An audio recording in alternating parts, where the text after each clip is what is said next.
ओम। सुप्रभात। मैं हूँ काव्या केसरी आपके साथ। आज सुनेंगे शिव पार्वती के विवाह का आरंभ हिमालय के द्वारा। शिव के गोत्र के विषय में प्रश्न होने पर नारद जी के द्वारा उत्तर। हिमालय का कन्यादान करके शिव को दहेज देना तथा शिव का अभिषेक करना। ब्रह्मा जी कहते हैं, नारद, इस समय वहाँ गार्गाचार्य से प्रेरित हो मैना सहित हिमवान ने कन्यादान का कार्य आरंभ किया। उस समय वस्त्राभूषणों से विभूषित महाभागा मैना सोने का कलश लिए पति हिमवान के दाहिने भाग में बैठी। तत्पश्चात पुरोहित सहित हर्ष से भरे हुए शैलराज ने पाद्य आदि के द्वारा वर का पूजन करके वस्त्र, चंदन और आभूषणों द्वारा उनका वरण किया। इसके बाद हिमाचल ने ब्राह्मणों से कहा, आप लोग तिथि आदि के कीर्तन पूर्वक कन्यादान के संकल्प वाक्य का प्रयोग बोलें, उसके लिए अवसर आ गया है। वे सब द्विजश्रेष्ठ काल के ज्ञाता थे। अंतः तथास्तु कहकर वे सब बड़ी प्रसन्नता के साथ तिथि आदि का कीर्तन करने लगे। तदंतर सुंदर लीला करने वाले परमेश्वर शंभु के द्वारा मन ही मन प्रेरित हो हिमाचल ने प्रसन्नता पूर्वक हंसकर उनसे कहा, शंभु, आप अपने गोत्र का परिचय दें। प्रवर, कुल, नाम, वेद और शाखा का प्रतिपादन करें।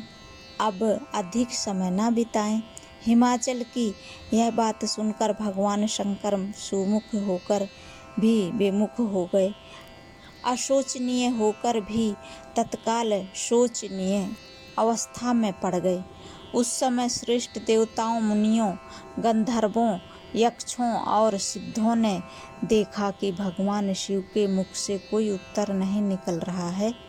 नारद यह देखकर हंसने लगे और महेश्वर का मन ही मन स्मरण करके गिरिराज से यूँ बोले।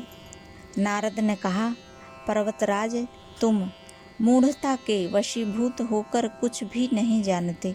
महेश्वर से क्या कहना चाहिए और क्या नहीं, इसका तुम्हें पता नहीं है। वास्तव में तुम बड़े बहिर्मूर्ख हो। तुमने इस समय साक्षात हर से उनका गोत्र पूछा है और उसे बताने के लिए उन्हें प्रेरित किया है। तुम्हारी यह बात अत्यंत उपहासजनक है।